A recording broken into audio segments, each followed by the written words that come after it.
Hello and welcome to Low Volume Small Form Factor.net's podcast. My name is Josh Ramirez, and today I am joined by, naturally, my two good old friends, John and James. John, aka Confusis. How are you doing? Oh, not too bad. It's the middle of the day. This is really weird. Yeah, see, normally, I'll explain it to our listeners. Normally, what happens is we record such that it's super early in the morning in the States for James and I, and it's the opposite is true That's pretty much for midnight. John.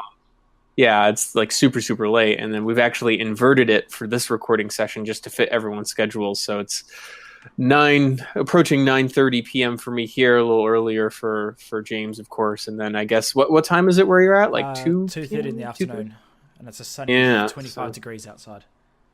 Maybe we should just do it like this all the time. It Uh, works a lot better for me. it would be amazing, but I have other responsibilities, I'm afraid. Oh, you and your responsibilities. I wouldn't know anything about that. And then, of course, mild sarcasm. Okay, heavy sarcasm. And then, of course, James, aka Aibohphobia, also with us. James, how have you been? Doing good. I'm excited to be in an episode that will actually be posted in a timely manner.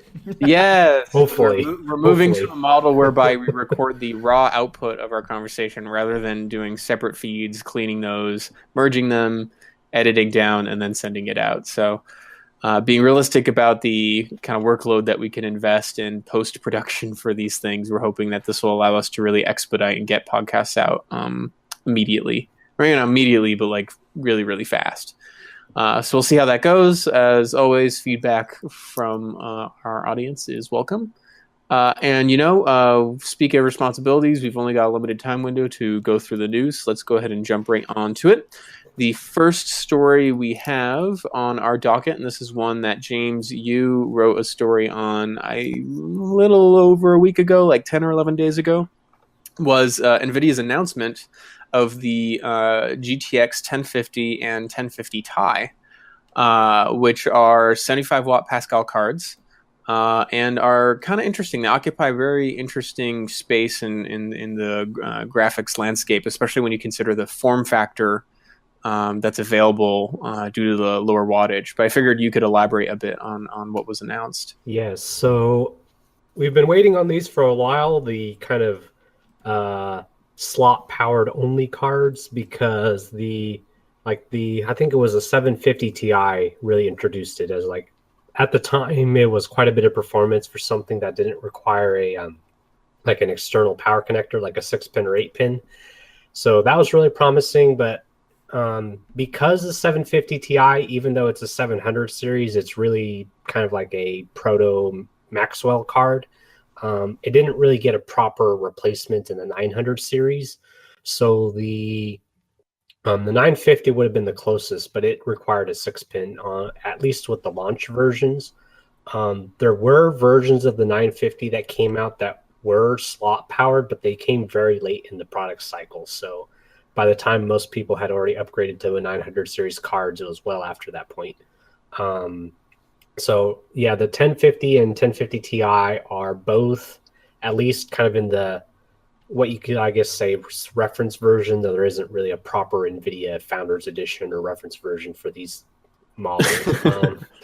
But like kind of the base models, I guess you could say, do not require external power. So they're powered just from the PCI Express slot. So that's really nice to see, because it's about time, really. No kidding. Yes. So yeah, I mean, reviews are out now. So Yep. the 1050 Ti has 768 CUDA cores, 4 gigs of RAM, base clock speed of 1,392 megahertz. The 1050 has 640 CUDA cores, only 2 gigs of RAM, so half the RAM, which is unfortunate. And then actually a higher base clock, 1,455 megahertz. So yeah, pretty impressive specs. According to benchmarks, depending on the game and like the specific model, generally it's around like a little bit, depending on the game, a little bit under, a little bit over the 960, and then kind of usually a little bit better than the Radeon 460. So kind of just give people a reference as far as performance goes. Yeah. And then And pricing, or go ahead. Yeah, pricing is really interesting. So yeah, the 1050 Ti is MSRP, I think $140. And unfortunately, kind of as is usually the case, it seems with the newer NVIDIA cards, is there's actually not very many cards that are actually $140. Most of them are kind of like fancy coolers and LEDs and other nonsense that they feel justifies a price increase of $5, $10, $20, or even $30 for some of these. But there are, I think, 2 or 3 cards looking at Newegg that are actually 140 or 145. So there are some options. And then the 1050 is, I think MSRP is 110, though the 1050 Ti is more or less in stock. There's a couple of the nicer, more desirable models that are out of stock right now on Newegg, but the 1050 is kind of a paper launch at the moment. I think right now on Newegg there's one of the mini Zotac 1050s that's available, but everything else is either back ordered or out of stock, or not available yet. Wow. Okay. But yeah, pricing is really competitive. So that's nice to see, unlike the Founders Edition nonsense. Well, it's not real. I mean, with the Founders Edition, like that really only makes sense to provide for the cards that really are kind of, top of the line flagship stuff. Like if you're speaking towards these, maybe not like entry level cards, but like budget cards, like you're talking like 110 to 140 MSRP. Like you're not going to buy a Founders Edition version of those. You're just going to buy the next tier of graphics cards because they're going to handily beat these guys in terms of performance for probably the same price.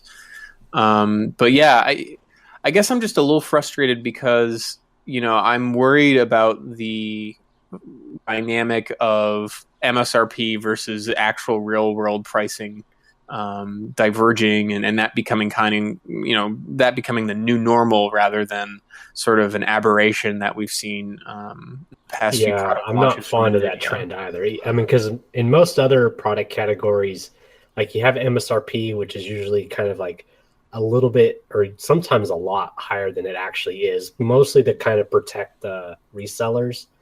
Right. And like dealers and stuff, but now you're right, like MSRP is now like the minimum, and then you can kind of count on it being higher than that, which is rather frustrating. Good. Yeah, well, like I think I was looking at the 1050s, and one of them, I think it's like Gigabyte's gaming model, so it's got like the longer PCB, like way overkill PCB for this type of chip, like dual fans, blah blah blah. It's like I think it's $140 or $130 for a 1050, which is absurd to me because, like, yes, you can get. I mean, like the $140 1050 Ti is kind of like just a bare bone base model, but you get twice the RAM, a fairly hefty jump in CUDA cores. So it's weird that there's like the high end of the lower models, like right up against like the pricing for like the lower end for the next model up. It's just stupid. It really is.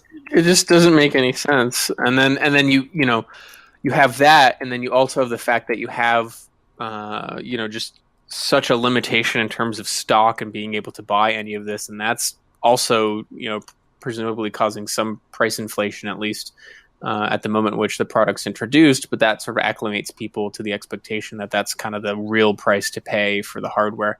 I mean, it's just, and then from the perspective of like, reviewing these things, it's tough because it's like, well, how, there's no such thing as a bad product. There's just bad prices. And so how the hell are you able to properly review a product if you don't really have a sense of what the actual cost is going to be on the part of consumers to access it? Like the fact that is not consistent or reliable or understood is kind of a big deal. I mean, I can't remember a time where that wasn't the case. Like, it's kind of important to know how much something is going to cost to be able to adequately understand like what value it's actually providing to customers. Though I think the current pricing is actually like what they're set at. Because I mean, a lot of them are like higher than MSRP, but they're not. I mean, it's annoyingly so, but not like extravagantly so, like we saw with the 1080 launch. Yeah. The 1080 launch was just that was just a mess. So I don't feel that they're price hiking because of limited stock. I think that's the actual prices, which is, I guess, both good and bad. I mean, we're not being gouged by like unscrupulous resellers, which I guess is good. But then, like, on the other hand, like, they're selling, like, I think the normal price is these prices above MSRP, which is that's kind of annoying in its own right. But I don't know. It's I guess it may just be the new norm, which is frustrating, but what can you do? I mean, I hope not, but, also take the good with the bad. This is solid hardware. I think the pricing and the performance and just the overall execution is pretty well done. And, like, I'm constantly impressed by how far just like $100 or a little more than $100 can go in terms of graphics performance. I mean, I remember it really wasn't that long ago where it was kind of a joke to assume you could do much of anything with $100 to tangibly improve, desktop gaming performance. And yet that goes so much further now. Like, I mean, you could this would probably compare pretty favorably, like, with consoles, which is pretty astounding to say. So, all right, so that covers that bit, and then the next section that John has lovingly titled the AMD isn't failing like usual bonus pack of news. And so I know we're going to get complaints from listeners, but for what it's worth, that was our resident AMD fanboy. Yep. Creating that title. I've run so many AMD systems. I'm running AMD now, and I called it that. So yes, all flame towards me. So the first one in this list that we have here is actually a story by WCCF Tech. Yep. And they had around 2 weeks ago an exclusive. They had heard that AMD would be rolling out some new Polaris GPU revisions to their existing product structure, if you will, with a roughly 50% improvement in performance per watt. So pretty substantial efficiency gains. And I haven't read through this whole story. My scanning of it implied that it seemed to be mostly an architectural achievement that they've been able to figure out. But I was curious, John, if you knew a bit more about this. This one was a skim read for me as well. It's just interesting how within, what has it been, 6 months since Polaris? Not even 6 months. And they've managed to do this level of adjustment or modification to the architecture to, I mean, it's half the wattage, or not? Yeah, not quite half the wattage, but it's half the performance. But yeah, well, yeah. So 50% more performance per watt would mean that either 50% increase in performance for the same wattage, or 50% less wattage, or combination. It's just which is probably what they'd strike. I mean, I assume for the next gen stuff, they'll probably lean more towards investing that savings just back into boosting performance for a similar thermal profile. But it wouldn't hurt for them to take a little bit of those gains and just drop down the wattage slightly, if only because that would obviously put less of a strain on the heating system, so they could save additional costs there. Obviously to improve acoustic performance as well. But we did come across sorry. No, go ahead. We did come across a similar thing with the original launch of Polaris, where we thought they could have done better on the wattage front, but they've kind of squeezed every single bit of FPS or compute performance out of these cores. I think with the next gen, I think they're still going to keep doing that, the most performance for what they can do out of the architecture. That is very much the AMD way. It is. But, I mean, the story itself, though, was pretty reminiscent. I mean, I remember when Maxwell came out, and the story there, I mean, this is at a time where we were just understanding how much of a delay there was going to be for both NVIDIA and AMD in terms of moving on to the next process node. And obviously that was kind of the way that up until then these companies managed to improve efficiency, was just by, newer process node, we can find some architectural improvements, but mostly we're getting more performance per watt because the transistor size is smaller, so we can fit more of them on a similar size die. So Maxwell was really a tour de force of NVIDIA demonstrating how, by just doing a lot of clever stuff with how the actual silicon was architected, even without the benefit of changing the process node, they could actually derive a ton of energy savings. And a lot of that, frankly, just came down to saying, like, oh, okay, well, we're just going to mercilessly slaughter, 64-bit floating point performance and other things and make this just like 100% gaming focused rather than, try and have a part that's a bit more democratized in terms of the functionality it can provide.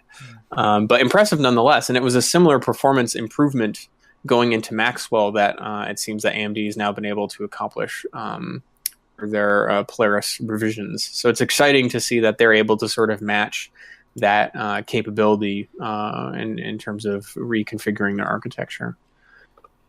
We also have another story. This one is from Tech Power Up, and this came out a little more recently, I believe. The 20th, so this is just 9 days ago. And this is a rumor implying that AMD is looking to basically have a product out relatively soon that would be their response to NVIDIA's GTX 1050 Ti. So this would be cut off the Polaris 10 stack, probably just a lower TDP version of an existing chip. They're saying that it would probably be taking a 100 watt part and bringing it down to around 90 watts.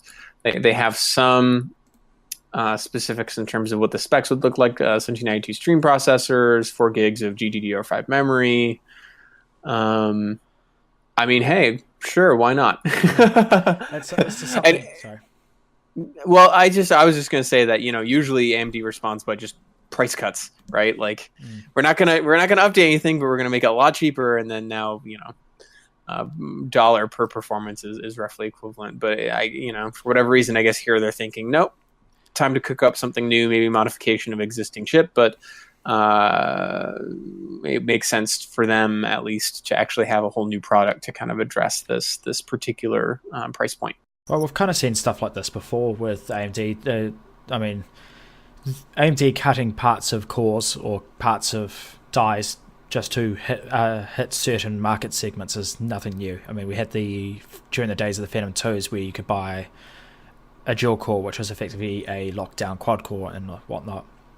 I wonder if they'll be doing something very similar here, where it's just a, say, RX 470 and maybe a few of the transistors are a little bit not 100%, so just cut it down to this and make more sales. It's dies that are not going in the bin effectively. But on the other side of it, it's becoming later in this generation of cards where they can do tweaks and they can do modifications, because like in the HD 7000 series you had cards coming out quite late, like the 7790 and the 7830 were quite late cards, and they were just modifications of the existing architecture that they could basically throw some more what's the word for it?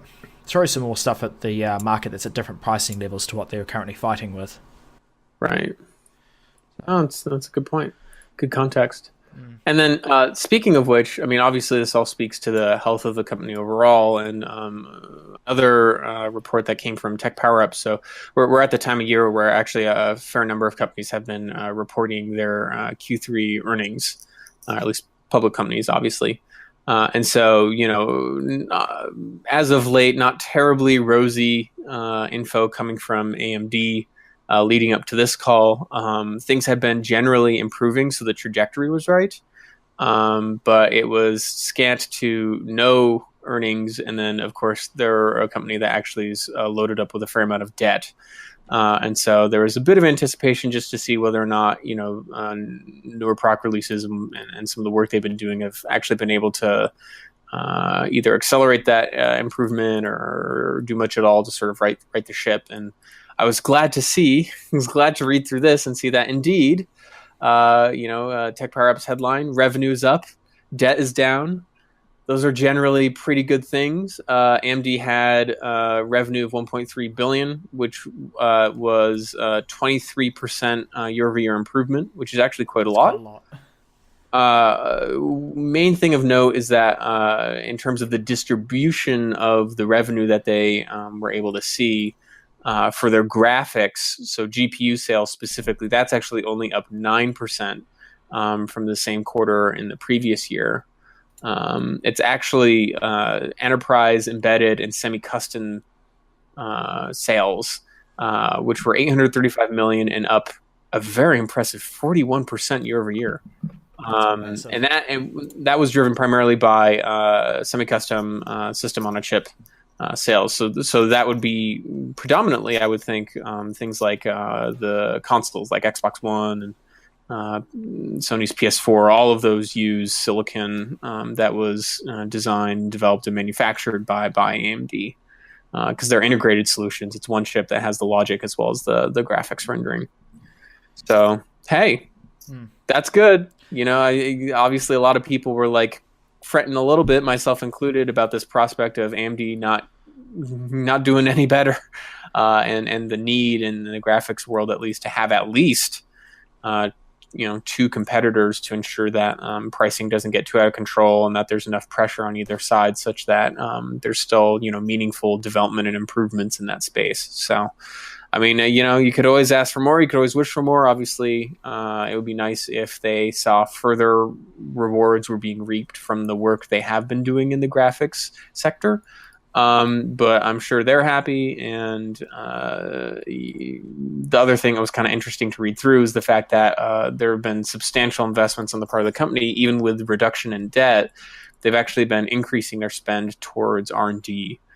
Now, Intel outspends them ginormously on a relative basis, and then of course they compete against NVIDIA as well. But the fact that they're looking to make pretty substantial investments in terms of the long-term research and work they're doing for some of the future architectures implementing in new products, that's surely a good sign. So yeah, it's just interesting the massive disparity between the two of what was it? AMD is currently spending $353 million of their the $353 million of the expenses are for R&D and marketing, whereas Intel is $5.2 billion. And that's just Intel. Like they have NVIDIA as well doing their own thing. NVIDIA is spending about $350 million a quarter on R&D and marketing. So considering what AMD is achieving in both the CPU and GPU markets, that's really quite impressive.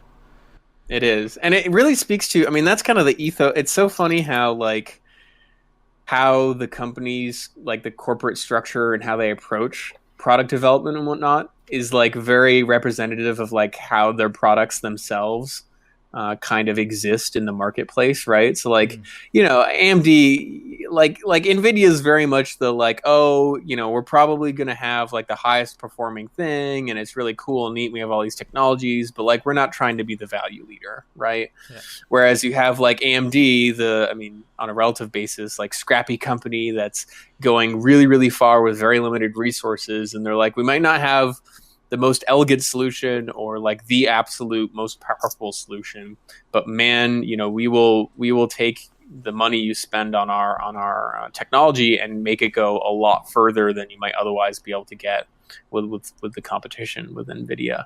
So it's kind of interesting to see how the companies are like their products in that way. Yeah, that makes a lot of sense.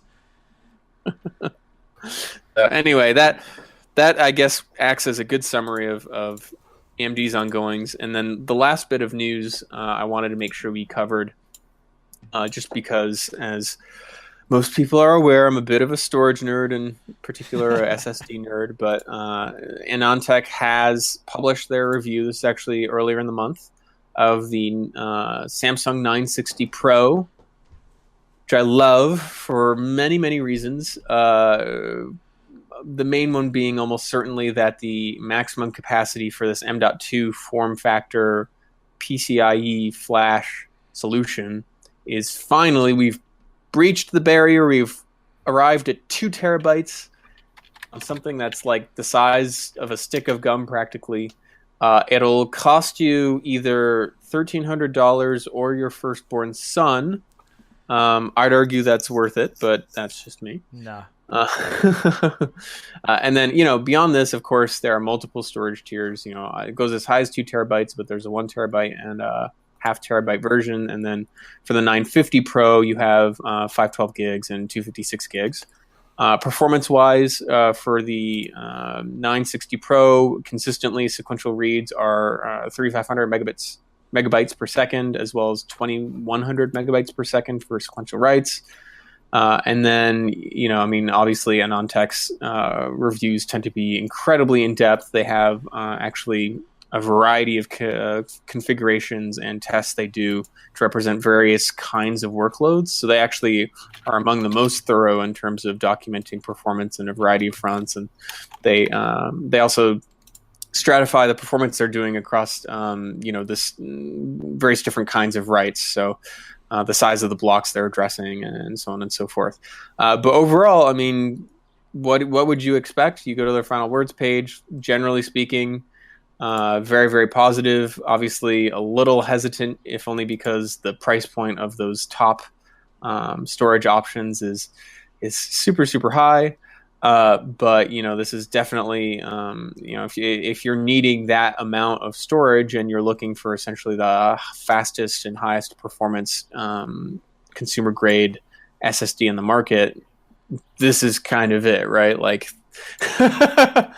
this is what you got, and you can actually buy it now instead of having to find key ways to get non-consumer parts through third-party suppliers that might not be warranted and cost an arm and a leg as well.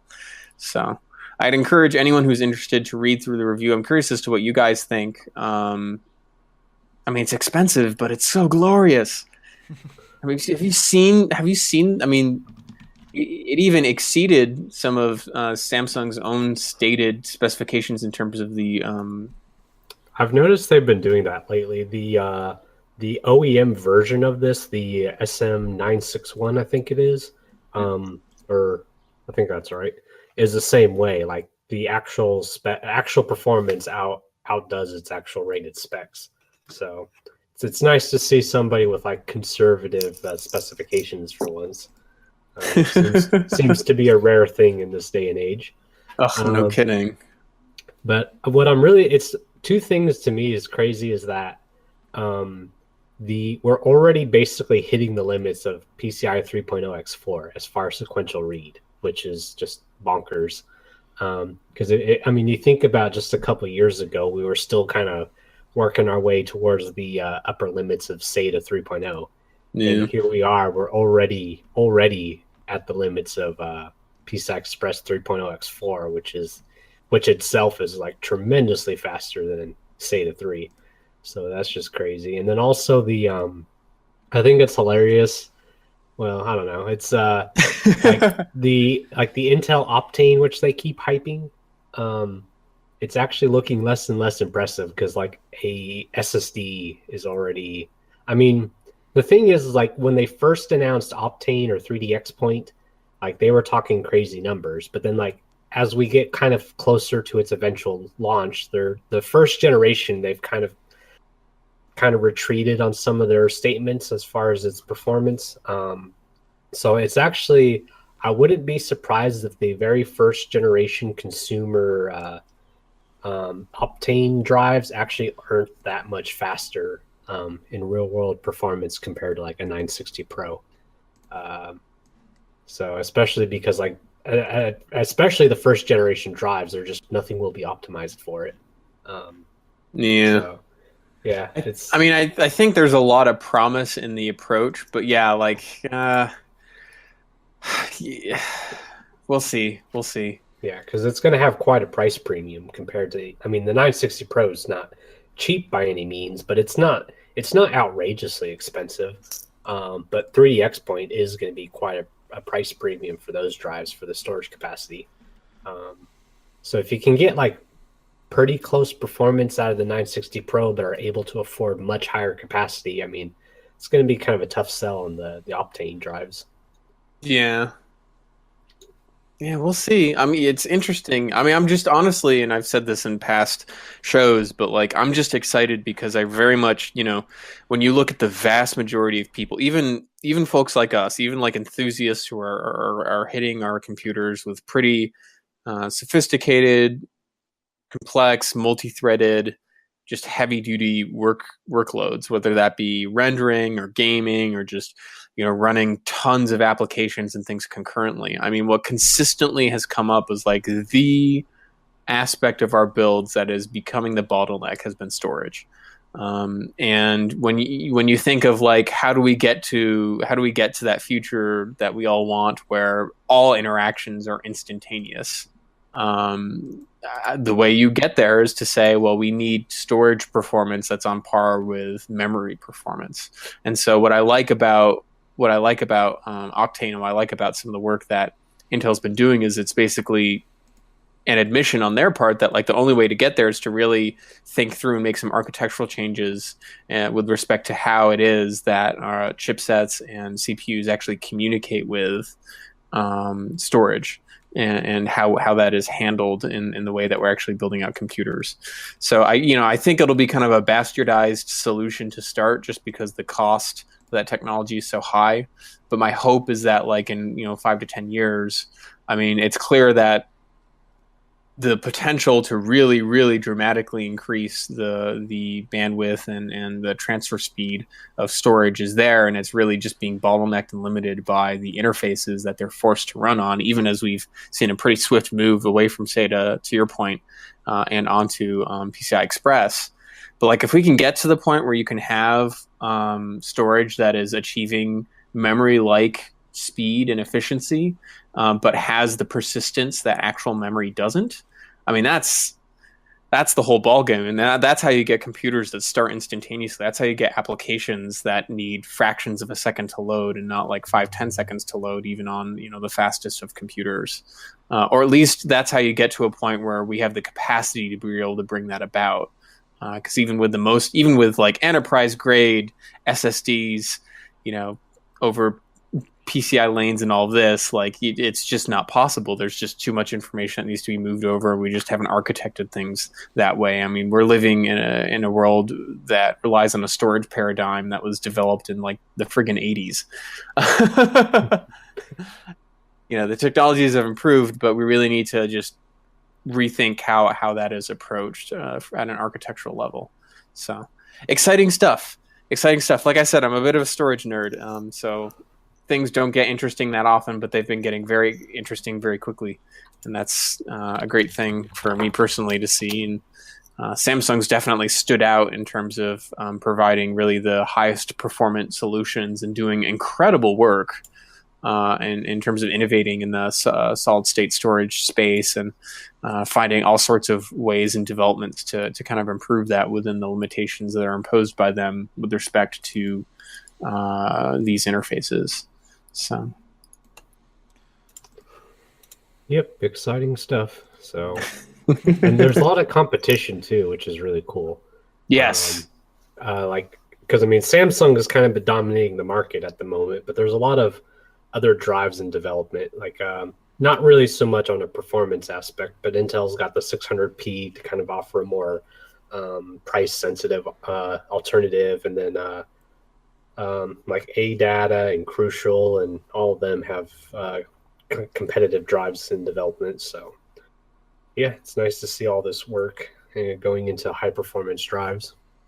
Absolutely. And with that, we have actually I wanted to bring up something.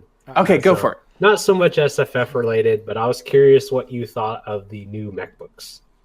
Ah, yes. So I actually haven't. I've had so much going on in my life that I haven't actually watched the event yet. So I will hopefully watch the event soon. Okay. So for those who might not be aware, because I'm sure there's some listeners that couldn't possibly care less about what goes on in the OS X Apple Mac space. But Apple held an event, and with respect to the Mac announcements that they made, they basically did an update to their MacBook Pro line, which was really, I mean, it was long in the tooth. Like they hadn't updated components for a while. The design itself hadn't really been touched for the better part of 4 years.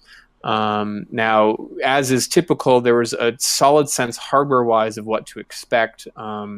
Primarily this sort of touch bar interface that would replace the function keys, that top row. So instead of having actual keys, it's now just this one strip. It's got on the right-hand side, it's got a Touch ID sensor, and then the rest of it is just this sort of matte OLED screen that dynamically will show you buttons and various controls and whatnot based on where you are in the operating system, what applications you're running. It actually does have third-party support.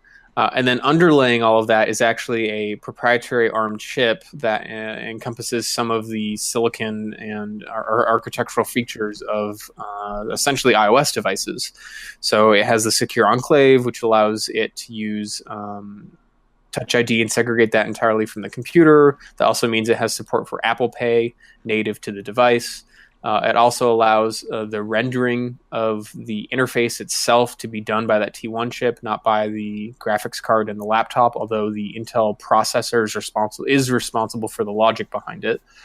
But yeah, so you had that. You had an update to modern Intel chips, updated speakers. They improved the displays, not the resolution, but they were able to improve brightness as well as the color gamut and reduce energy consumption. The laptops themselves are a fair amount thinner and lighter, not like dramatically so, but enough so that you'd notice if you're doing an upgrade. And then in terms of the I/O, it was kind of interesting. They actually migrated to essentially all you have now are USB-C ports and 3.5mm headphone jacks. So if you get the cheapest version of the MacBook Pro, that's like the newest iteration of these, it has just 2 of these USB-C ports that also are Thunderbolt and a headphone jack. And then if you go to the ones that have the touch bar that cost a bit more, like $300 or $400 more, those have 4 USB-C ports, 2 on each side, all of which support Thunderbolt, and I believe all of which across all the laptops support charging, so you can charge using any of the ports, which is awesome. And I hope that all companies do that, because why the hell wouldn't you do that? Oh, because you're trying to save money. God damn it. Anyway, so 4 ports as well as that headphone port on the right side. And then, am I forgetting anything? You can get it in either the traditional just silver color or space gray. They look fucking awesome in space gray. I would highly recommend getting it in space gray. That is a beautiful color for the laptops. The trackpads themselves are gargantuan. The keyboards are the sort of proprietary butterfly switch keys that they have. The travel is a bit better than what's on the MacBook. It's a little bit worse than what you would get with just the standalone keyboard that you can buy to have like for your iMac or whatever. So predictably, comments on that have been mixed. I think it's one of those things like you just kind of get used to it. Like it's not so bad that I think people would be off-put by it as some were with the MacBook. But it sort of is what it is. And then the trackpads themselves, they made them a lot larger. Those are Force Touch. So the trackpads themselves don't actually click. It uses haptic feedback to emulate clicks. My work laptop actually has this technology because they introduced it in the previous generation of MacBook Pros, and it is a total mind fuck. Like, I know that I'm not clicking the trackpad, but I'm clicking the trackpad, goddammit. Like, it is very believable. And it's kind of cool technology, and just having a super generously sized trackpad in my mind is only a good thing. So overall, I think it's a pretty solid update. I think a lot of people, since we knew going into the event that there was going to be this OLED strip, I mean, we've seen other manufacturers try and introduce touch screens on the bottom portion of a laptop. Razer's the one that comes to mind, where they had it was like the mouse touchpad, but it was also like a touchscreen. You could do stuff, and I mean, in general, they're interesting, but they've just never been really well executed. And so it's sort of like, well, is this really kind of like a feature that's functional, or is it kind of just like a shiny and interesting, but it's not really going to add a lot of value? So I think going into the event, since Apple will leak hardware stuff all the time, but they're very good about not leaking the software implementation. People were really curious as to like whether or not the way Apple was providing this feature would actually be manifestly different and indeed really useful. And pretty consistently, if you look at initial impressions from journalists and people at the event, it really seems to be that most people held that sort of skepticism or cynicism.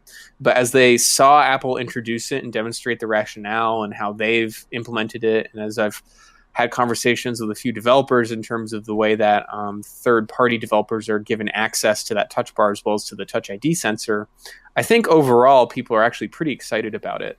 And I think that touch bar is actually an awesome symbolic feature that really does a lot to distinguish the philosophy of Apple against Microsoft.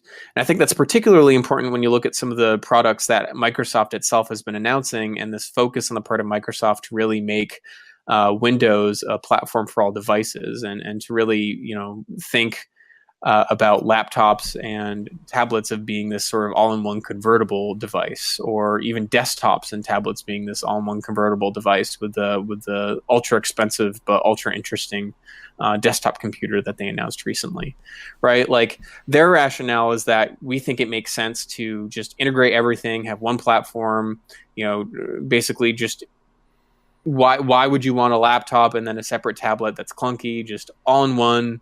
Experiment with form factors, find the right balance, and then we can design the user interface for this desktop class operating system such that it is functional with both traditional keyboard and mouse input as well as with touch.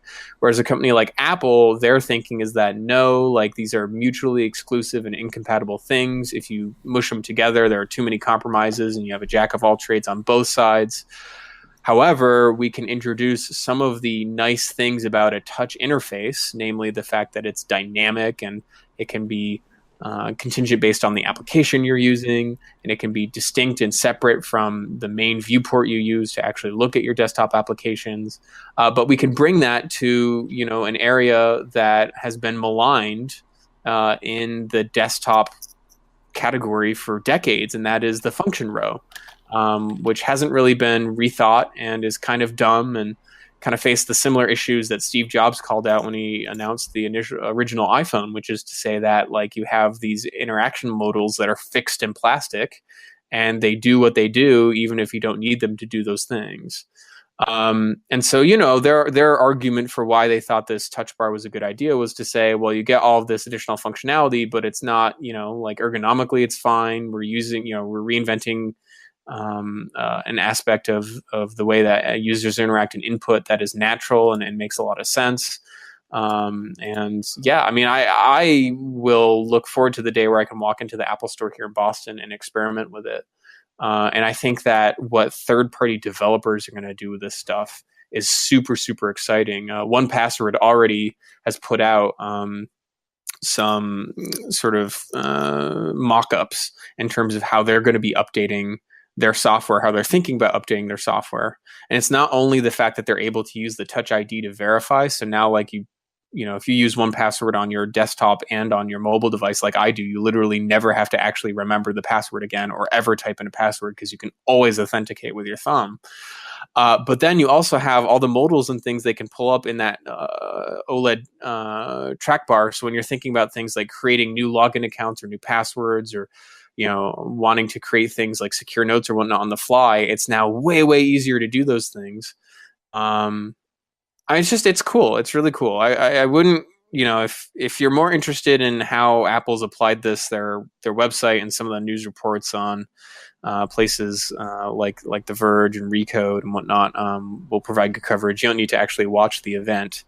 But I would just finish this long speech I'm making by saying that I'm just so happy that we have a company like Apple and a company like Microsoft coexisting and basically attacking this problem or this thought experiment of different form factors and different ways to interact with software and how to coalesce these, and they're going about it in just completely different and divergent ways. And I think that's just so exciting, and I think that's just so interesting because people are different, their use cases are different. I think there are people where the Surface model and the way Microsoft's been approaching it is just so well aligned with their workflows and how they live to it day to day. And there are other people where Apple's approach makes a lot more sense. And now these people have that choice. And through competition and through sort of exploring and being able to take the best features of the competition and then innovate in your own right. I mean, that is how you get the best possible ideas and the best possible devices for people out at competitive prices. So it was, in my mind, it was a solid update. I think the hardware is really interesting. I cannot wait to see what third parties do with it. And that combined with all the stuff coming out from Microsoft lately, I've just been super enthused. People say that desktops are dead, but they are sorely, sorely mistaken. Oh, yeah. Especially because you spend at least 15, well, discount, like at least if you want the Touch ID, so you spend at least $1,500 for the laptop 13-inch, and you can only get it in a dual core. So for the 13-inch? Yep, 13-inch that sounds only about comes right. in dual core. Like you can't get a quad core version in the 13. Yeah, you have to step up to the 15, I assume. Yeah, which is probably my guess is the main reason for that. So I'm sure the dual core is hyper-threaded, so you get from it is hyper-threaded. So there's but like I'm sure the main reason they do that is because there's probably no way for them to provide a quad core that wouldn't either require a lot more wattage, so the battery life would be worse, or like they would have to severely downclock it to get the battery life to be acceptable, and then like the performance would just not be acceptable at all. Yeah. So I don't know, because to me it's like, because the Retina was it available in a quad on the 13-inch or the smaller one? Yeah. Oh, Retina screens? Well, the MacBook Pro Retina. Oh, what do you mean? So Apple has until now, I think, you could get like the ye olde MacBook Pro. That was only 13-inch non-Retina, and I think you could get I believe you could get a quad. You could get the bottom tier i5, but not recently. Like up to the point where they provided the Retina versions, and then once they started providing the Retina versions, the ye olde MacBook Pro non-Retina was always bottom tier hardware for pretty much everything, because it was basically the reason they kept it around was to say it's an entry level MacBook Pro in terms of cost, and it has the super drive if you still really absolutely must have a super drive and can't stand not having a super drive. I don't know if they're still selling that. If they are, man, they're going to get rid of it soon. Nope, it's gone. Yeah, good riddance. I mean, that was like, I don't know, it's just annoying that it doesn't make sense to call it a Pro though to me, because if it doesn't have a quad core? Yeah. Because Pro, I mean, I very much realize that many people who buy MacBook Pros don't actually do them for anything other than internet and email, but like you're not going to be doing like video editing or photo editing on one of these, at least real seriously. I don't know. I'd be curious. Like, I don't think you could do like 4K editing or anything. Well, that's the other thing though, is it's onboard graphics as well. So like you could say, oh, you could use GPU rendering to compensate, but there isn't. It's just onboard graphics on the 13. Right. So I think those constraints are really just driven by the form factor. Like you could get the discrete, and they went with AMD. They've been going with AMD lately. They used to always use NVIDIA chips, and that was mostly due to the efficiency of the parts that NVIDIA had for mobile relative to AMD. They've turned more to AMD more recently because there's pretty good parity there now in terms of efficiency, but AMD's parts tend to be a little bit cheaper. But yeah, no, I mean, I see where you're coming from. Like, I think that's kind of been the case for a while now. Which it wouldn't be quite so bad if they actually had desktops that weren't like 4 years old. Yeah, well, the iMacs have been updated. That was like a little over iMacs a year aren't ago. too bad, but the Mac Mini, Mac Pro, the Mac Mini Pro has not been updated in ages. The Mac Pro has not been updated even more in ages. Yeah, it's getting pretty sad for both of them. Oh, it's getting incredibly sad. We don't talk about that. Yeah. And the other thing is that Oh, go ahead. Go. No. You first. Well, I was just going to go off on something else. Like the iPhone 7 makes the courageous. Oh, I hate that. Courageously. Courage. Courage. I So courageous of us to drop a feature. Courage was not the right word. You, I know Apple. what they were trying to say, but courage was the wrong word. I thought Apple was the one who said it. I'm Apple sure. was the one that said it. Yeah, I'm just okay. like, I know. So if you watch the event and when they say it, like it's a lot less bad than if you just hear like, oh, they said they were courageous. But Apple should have known that that's how most people are going to hear of this, and B, like, courage is just the wrong word. Yeah, right? It's not like, the right word. Like, but they didn't run into a burning building and save a child, right? They're basically just saying, look, we're willing. If and Apple has done this plenty of times in the past, and arguably with the MacBook Pros, they've done it again. I mean, pushing to only using USB-C for the actual port now on the professional laptops. That's aggressive, right? Mm-hmm. Now that's good, and I think Apple is uniquely suited to be able to do that because, if you're like Asus or HP or whatever, and you're just like, okay, all of our devices now only use these form factors, and we're eschewing these traditional ones that everyone uses, like, you're going to get slaughtered in the marketplace because it's so easy for people to go, well, I kind of still want that, and I have like 80 other options that are essentially identical to yours, so I'm just going to go with those now. But Apple doesn't really have that pressure because if you want a Mac, you don't have a choice. You have to go through Apple. So Apple is uniquely suited to be able to, give free license to other people to forego these sorts of things, and they can be a bit more bleeding edge in terms of moving to new technologies and eschewing the old ones, which is fine. I mean, they could say that they're aggressive, they could say that they're forward thinking, they could say that they're persistent, but courage is just not the right word. Yeah, courage is a bad word. But like, what's funny is that so on the iPhone ditches the 3.5 for Lightning, which I'm not a fan of, but there's justifiable reasons, whatever. And like the other thing too is it's not going to matter in 2 or 3 years. Well, right? The thing is though, is the MacBook Pro has a 3.5 millimeter jack. I know, and Type C, and no Lightning connector. Yep. So now, if you can't buy plug in your iPhone's headphones, you buy your new Lightning headphones, whatever, Beats Audio Lightning headphones. You can't use it on your new MacBook. Yes. No, absolutely. It's so funny because there was a conversation on Twitter, and it was a back and forth between some folks and John Gruber, which is a pretty prolific blogger, and he tends to focus mostly on Apple stuff. And so I went back and forth. He actually responded to me. We had a back and forth conversation for a little bit. And I was basically just asking him, so this is before the iPhone was announced. And I'm like, okay, like I think it's pretty safe to say we know that there's not going to be a headphone jack. And, we're almost certain they're going to be moving towards Lightning. But then what are they going to do on their computers? Because they're not going to have like a Lightning port on a Mac. I mean, I don't know why they didn't actually. Well, because it just doesn't make any sense. Because like, it just doesn't make any sense, right? I mean, so my point to him was that, like, if I were Apple, I would have just said USB-C everywhere. So, like, it should be a USB-C port on the iPhone. Oh yeah, that would have been ideal, I think. Right, because then you would have one port, all devices. It would have been consistent. And then his counterpoint was just that the issue is that the USB-C is actually a fair bit thicker than Lightning, and so. And I think physically it's not as sturdy a connector either. So, I mean, I can understand it, but then you get this weird situation where, like, if you want to go pure Apple, you get kind of screwed over.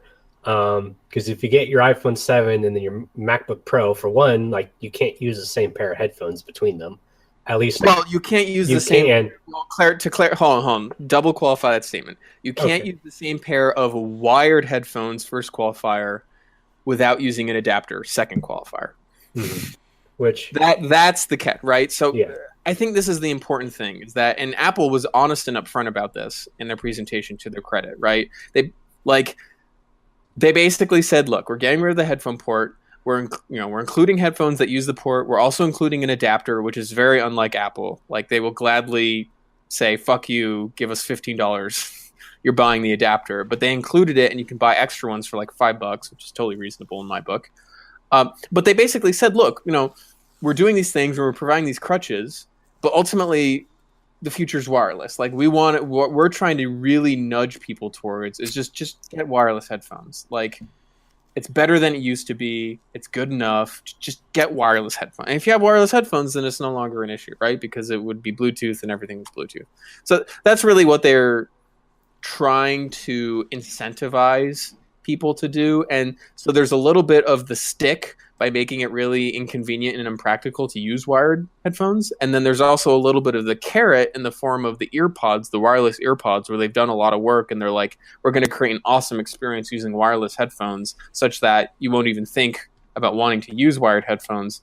But then, of course, unfortunately, they've actually delayed those a bit. Yeah, I was going to say they've delayed them. Yeah, so that kind of blows. Yeah. So, I mean, yeah, wireless headphones. I don't like them. I probably will never use them. But like the other thing though is you can't plug your iPhone 7 into the MacBook Pro.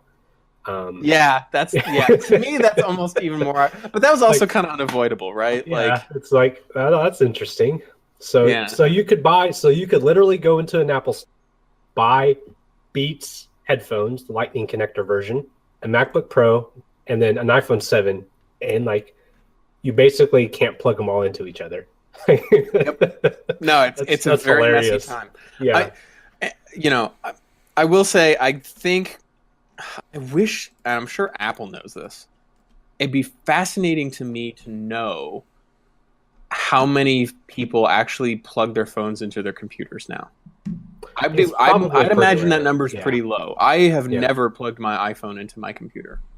I do occasionally just for data transfer. Like if I do video or pictures, lots of pictures, just because it's quicker, just to do a local transfer, especially video. But yeah, I imagine it is pretty rare. I just think it's hilarious that you can't. No, it's totally plug them into each other. It's totally, and Apple will always be in a state of transition of this nature all the time in various different ways. It's just they all coalesced, and it all had to do with essentially interfaces with connectors, and so we're just in this super super ugly time where it's like, yeah, like if you have all the latest and greatest stuff, it's a mess. I mean, it's adapter hell. Like, yeah. And like if you want to solve this issue and have literally, if you have wired headphones that work with both your phone and your laptop, and you want your phone to be able to connect with your laptop, that's 3 fucking adapters. Like, are you kidding me? And I don't think there's a first party Lightning to Type C, so you'd have to buy like a non-Apple cord for that. And I don't think you can go to Lightning headphone to 3.5 mil. So yeah, it's just kind of weird. Yeah, and I'm gonna miss the MagSafe connector. I just don't know. Yeah. Yeah. I mean, I don't own any of these things. Like I have an iPhone 6, mm-hmm. And then I have Retina MacBook Pro that was 2012, and then I'm actually on a Retina MacBook Pro 13-inch. That's a 2015 model, and that's my work laptop. So I'm using to record right now. But yeah, no. Yeah, I'm glad I don't own these things and can laugh about this, because I would definitely be frustrated if it's like I spent how much. Oh yeah, and then like these things can't work with each other. Yeah, and then like they're trying to kill the MacBook Air. It's like I mean the entry level non-touch bar MacBook Pro. Here's the funny thing. That the MacBook Pro at its thickest point is actually thinner than the MacBook Air at its thickest point. So it weighs a little bit more, but like, I can't fathom a reason why you'd buy the MacBook Air over the entry-level MacBook Pro, other than this marginally lower cost. But you also have like the worse screen and the it's like the specs on the base models are horrible. Yeah. But yeah, it's just like, it's weird they didn't just flat out discontinue it. They're just like, we're not going to update it. Like, please buy the cheaper MacBook. No, they want a solid Mac at a below 1K price point for as long as possible, because it's kind of cheating though, because it's $999, and like I tell customers who come into work and ask about an entry level MacBook, it's like, don't get the base model. No, I agree. But like it's still a tool, right? Like it gets them in the door. It's psychological, but right. So there's that aspect of it. Frustrating though. And then the other aspect of it is customers that buy in bulk, so either schools or companies. They're particularly sensitive to the price, the cost structure for that, especially if they're not buying it so much as doing these sort of leasing programs and whatnot that Apple provides. And so having that hardware around enables you to have customers that might not otherwise be able to afford Macs, basically. So like I understand why Apple keeps it around. It's very much a strategic thing, and you'll notice that they're pretty quiet about it when it comes to the marketing they do for consumers. They just keep it around again as a way to pull folks through the door, but then they're really heavily point people towards like, take a look at the MacBook, and now we have these fancy new MacBook Pros. That's really where you should live. Yeah. So I don't know. I'm curious about like the MacBook. Like I don't know what its place is anymore. The MacBook is just the consumer grade thing, and then the MacBook Pro is just like if you want more performance and you're okay with a little more weight, and the MacBook Air will go away eventually. Well, I don't think it's that just consumer big of a difference. Oh yeah, it is quite a bit smaller. Oh yeah. No, I mean the new MacBook Pros are definitely portable, but if you've ever seen and held and used a MacBook in person, it's a MacBook is a plausibly thin. 12-inch.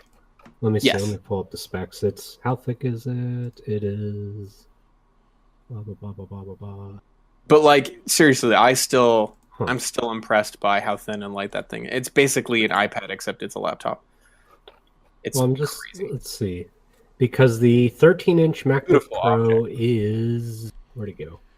Yeah, 14.9 millimeter thick. The MacBook is 13.1. So the MacBook Pro is 2 millimeters thicker.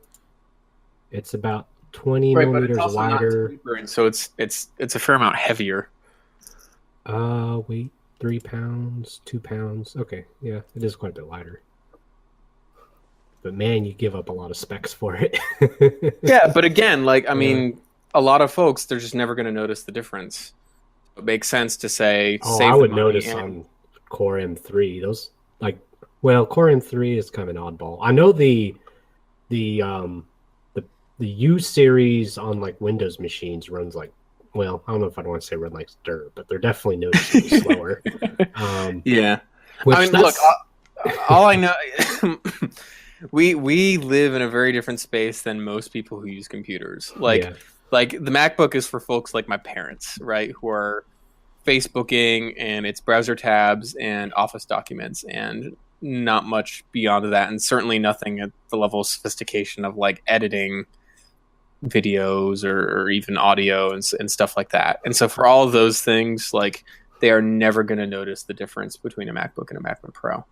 And yet the MacBook has all these benefits of the battery life is pretty much the same, but it's way lighter and it's got these colors and all actually, this. yeah, like they really should just kill the Air then. Make a slightly bigger, like a 13-inch MacBook, and then just kill the Air. Yeah, no, I think that's what they're very slowly gravitating towards. Like the Air is going to go away. My guess is it'll probably go away. Yeah, because the Air is the only thing left that uses MagSafe. Yep. Yeah. Which is an interesting thing. Like, I don't know how I feel about that. MagSafe, I feel, is a superior connector. To USB-C? As far as power goes? Yeah, I think so. I mean, I don't know how many customers I've seen where they've tripped over the power cord and then broken the DC jack on their laptop, which is not a problem on a MacBook because it just pops off. Right. So, no, it's a cool feature. And Type-C is not the sturdiest of connectors. So better than USB straight up, but definitely. But yeah, I can definitely see people tripping over their new MacBook Pro power cords and screwing up. I have to admit, like I feel a bit smug about this fact because like I remember when people were kind of giving a lot of short shrift to Apple for when they introduced Lightning, and they're like, "Why are you doing this? Like USB-C is just around the corner, and it's a proprietary connector." Lightning is definitely the superior connector. Exactly. It's like not only do you get this years sooner, but it's just better, like because it wasn't designed by committee, and it's still better. But okay, but like they still have, I can see why Apple is doing what they're doing, but I wish they could have just been like, because they were part of the consortium that ultimately dictated the design for USB Type-C. So I wish they could have been like, you know what, you guys just pay us a little royalty and just use this. Like, it's just better. It's just better. It's thinner. It's more reliable.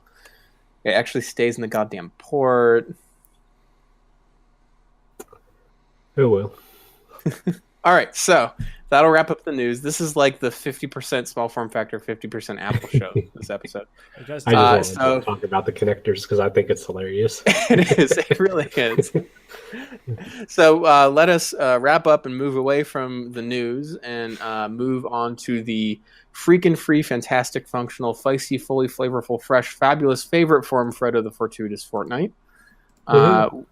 I cannot believe I didn't even practice that. It just happened. It just happened. You do it every time too. I did. I don't think I've ever screwed up. I don't think so. Yeah. I'm proud of. I'm strangely proud of this.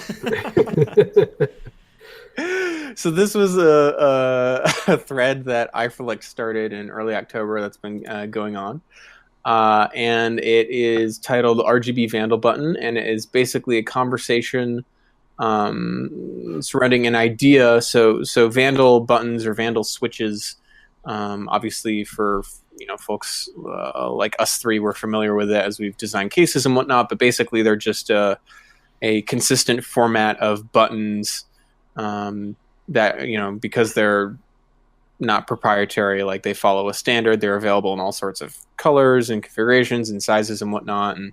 And anyway, iForlick was basically saying like, okay, well, you have the ones off the shelf that look nice, like it's just a simple silver button, and it'll usually have like a ring around it, like an LED ring that lights up when it's on, and okay, that's fine. Like it's cheap, it looks simple enough. But he was basically exploring what would be the opportunity to, instead of just having like one LED integrated that would just light up and be on or off, depending on whether or not the system was powered on, if you could actually integrate like a ring of RGB LEDs and then control them via USB, such that you could actually have some customizable patterns and colors and other interesting things that would be a bit more sophisticated and a bit more interesting. I haven't actually read through this, to be completely honest with you, but it's really cool. Like I'm very, very much not a fan of the RGB trend. Like that's don't get me started. But this is really cool though. I would put one of these in my computer. Right, because it you get the effect, you get like the neatness of having that, but it's understated and like elegantly done. Yeah, right, and like he has all sorts of cool ideas for, I guess, kind of like the Touch ID thing on the MacBook we were talking about. Like you could theoretically program this to have like useful indications. So like you could do it so like you're spinning ring for hard drive activity, which to me I think that should just go away. But that's just me. But like you could have it like breathing when it's asleep, which is not something you normally get in anything other than OEM machines, because that requires additional headers, which most enthusiast boards don't have that feature. But then like maybe have it so like it's a like he was saying, like maybe have it light up like if you have like multiple controllers plugged in, which I don't know how useful that'd actually be, but a neat idea. But like a clock, that'd be really cool. Just have it like kind of like an abstract clock on your power button. I don't know. This just seems like a cool thing. That is actually interesting. I hadn't even thought of that. Yeah, especially if it could do it while it's asleep. That would be awesome. Oh, that'd be so cool. It would be so cool. Like you just have it as kind of like your minimalistic clock on your computer. It'd just be neat. Yeah. Especially if it's like a wall-mounted computer and the power button is just like on the front of it. That would be so cool. Like there's all sorts. I mean, and really the sky's the limit. I mean, you got 12 LEDs. You can program them. They're RGB. I mean, you could do all sorts of cool stuff with it. And like this thing would be tiny. Like for people who don't realize it. So like Vandal switches, if you're not familiar with them, basically they're repurposed switches for like the elevator industry. It's like basically elevator buttons is what they are. Yeah. And so like this would be like a 16 millimeter switch. So like the hole, like they're sized based on the hole in the panel you have to cut out to fit the switch in. So I mean, 16 millimeter, it's a pretty small switch. So like he's had to gone through all sorts of like figuring out how to like do a PCB that fits all the LEDs and the controller and the USB connector in such a tiny package. So it's just really cool idea. Like, I don't know. That's just one of those things. Like, I really envy people who know electronics. Like, I don't know. That's just something I've never gotten into. I've never really properly learned. So it's just so cool to see somebody. It's like, you know what? I'm going to design my own PCB so I can have a custom RGB thing, and it fits inside a 16 millimeter switch. And like, that's just, to me, that's go just, you. Yeah, it's so cool. I'm so jealous, but it's incredibly. Oh, this is neat. I'm gonna have to. I've only scanned it. I'm gonna. Yeah, it's really early on. Like, it's still kind of like theoretical. Yeah, I mean, it doesn't seem like so far there's any like complete deal breakers. Like, it seems from reading it that it'll be difficult to get it all kind of in that small of a package and everything, but it seems like it's all like possible. Like, there's nothing that would prevent it from making it to market other than just plowing through implementation. So yeah. Well, yeah, pretty much sums it up. I'm hoping that an actual, at least a prototype, comes out from it. I mean, it's an ambitious project to say the least. Like, not just the electronics, but how you handle sort of controlling those, and so you'd have to figure out integration with software and all of that. But hey, if anyone can do it, Eifelect can, man. Oof. With that, I think we have gone through everything we need to go through for this episode. This was, of course, Low Volume, smallformfactor.net's podcast. I am Josh Ramirez, a.k.a. PlayfulPhoenix. I was joined by James Schell, a.k.a. Aibohphobia, and John Morrison, a.k.a. Confusis. Thank you so much for listening, as always. What do you guys have planned for this week? Huh? Waking up after the Apple things that you guys were talking about. You don't even find it like a little interesting?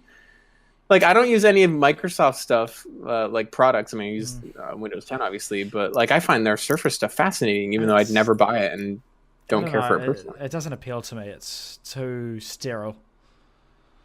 All right, well, to each their own. Yeah. How about you, James? I'm going to try to finish the Ace Rock Desk Mini 110 review, which is honestly, I actually forgot about it. It's like, I had started it, I took all the pictures, did the testing, and then like I just forgot. So it's fine. Good and while you try under embargo or anything, so not any hurry. The personal embargo. Yeah. So. Oh man, while you do that, I'm gonna try and buy a darn house. Been house hunting for the past few weeks. That's been an interesting experience, to say the least. Between that and all the stuff going on at work, I've been suitably busy. Anyway, thank you again, listeners, for tuning in, and we will see you next week.